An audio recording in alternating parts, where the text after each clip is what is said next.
Hello and welcome back to another video. Today we're talking about dynamic potential, something I'm sure we've all heard about while playing FIFA, but we might not know exactly how it works.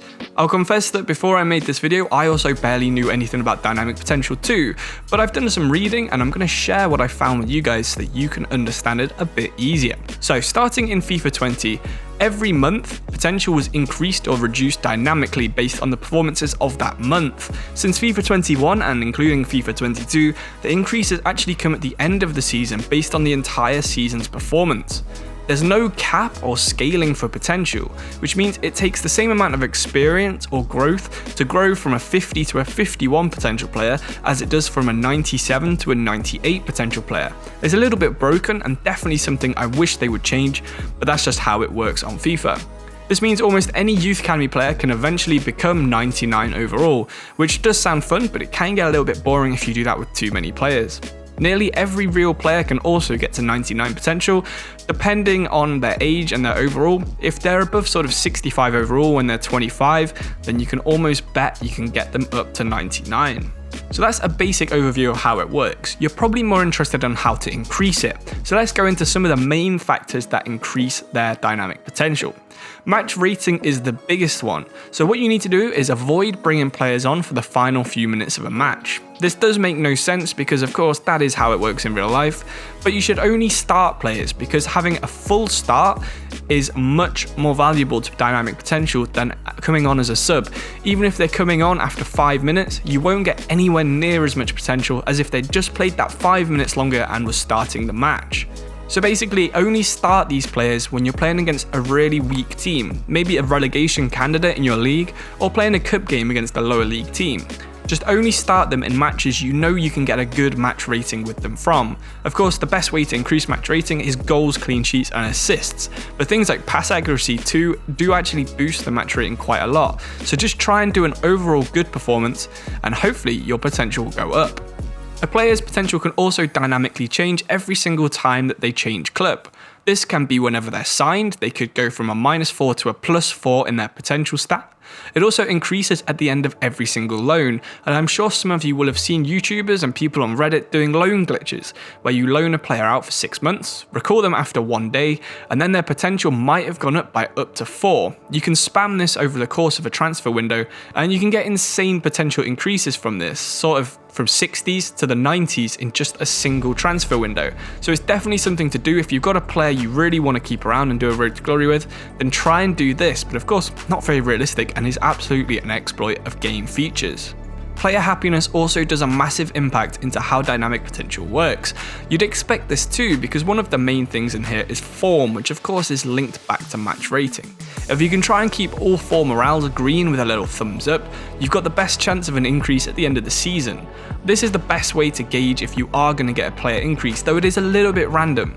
You can get 4 reds and the player still goes up, you can get 4 greens and it'll go down, but the likelihood of these happening is not very big. As long as you've got 3 or 4 green ticks here, you should probably expect the potential is going to go up by at least 2 points. So do keep an eye on this and make sure you are fulfilling all your players' needs. Finally, the amount of increase I believe is actually tied to the squad role. If you've got a crucial player and you're meeting all his requirements, then his potential will go up massively. If you've got them on one of the youth prospect squad roles and you do the exact same thing, play them the same amount of game time, get the same match rating, their potential won't actually increase as much. I believe the squad role is actually quite important into getting dynamic potential up there, so do keep an eye on this and make sure you are giving players the highest role you can realistically use them in. If you've got a squad of 35 important players, then of course some of them are eventually going to get annoyed at you, so do try and avoid this, but if you have 1 or 2 players who you think could be special, give them a good role, play them in that role, and meet the requirements to keep them happy. They'll get the big boost, and eventually they'll probably reach that potential, especially if they're performing well. So that's basically how it works. Get good match ratings, sign players, maybe do the loan glitch if you want to boost it by a lot, keep your players happy, and give them the right squad role for their kind of ability in your squad. It all makes sense when you think about it, but there is also the element of randomness that might prevent some of these actually firing and make it a bit harder for your player to improve. There are actually a number of things that I would change if I was responsible for doing anything with dynamic potential. I first of all wouldn't punish the teams that are fighting relegation with potential losses as well, because players actually get more potential for comfortably winning matches in League 1 and League 2 than they do for battling relegation in the Premier League, which of course doesn't make a lot of sense. Maybe having a little multiplier based on the difficulty of the league would be a way around this. Another thing I would do is scale the level system so that reaching 95 from 90 is harder than reaching 80 from 75. So many players on FIFA over the years have gone from 75 to 80, but so few have had their potentials increased from 90 to 95. There's only a couple, possibly Messi, maybe Rooney reached around that in FIFA 08. It's just such a small amount that do it, so I think it should be harder to do in career mode. It'd make the game a bit harder, and it would stop people getting full 99 rated teams unless they were really, really good. I'd also make the experience gain a bit more fair for defensive players. As I mentioned before, assists and goals are the best way to boost your rating, but of course goalkeepers and defenders aren't going to get many of these. Clean sheets aren't worth as much as a goal, which is a bit unfair because it's probably the harder thing to do, especially for a goalkeeper. This is more of fixing the match rating system because it is quite easy to get a 10. If you get a hat-trick, you get a clean sheet, you're going to get around a 7.3, so it's not that easy to do. The final thing that I would have a look at is making youth academy starting potentials lower on average than they are at the minute. On FIFA 22, there are actually only 8 players who are 17 or under with over 85 potential. But the chances are your youth academy will have more than that 8 players under 17 with 85 potential within your first season than the whole game does on day 1.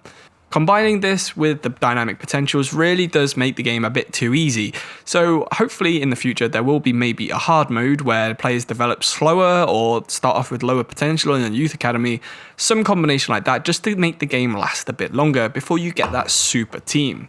Anyway, I hope you've enjoyed this video. I know the last minute or so was just me talking about things I'd change. If you've got any suggestions for things you think EA should change about potential or even career mode in general, leave them in the comments below. I can't promise they'll do anything, but it's fun to read them anyway. Hopefully you learned something about dynamic potential in here.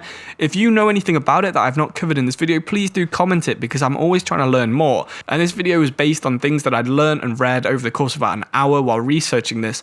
So yeah, please do let me know if I've missed absolutely anything. I'd love to hear it. Anyway, I'm going to say thank you all for watching and I'll see you in the next video very soon. Subscribe if you want to see more like this and I'll see you very soon. Thank you and goodbye.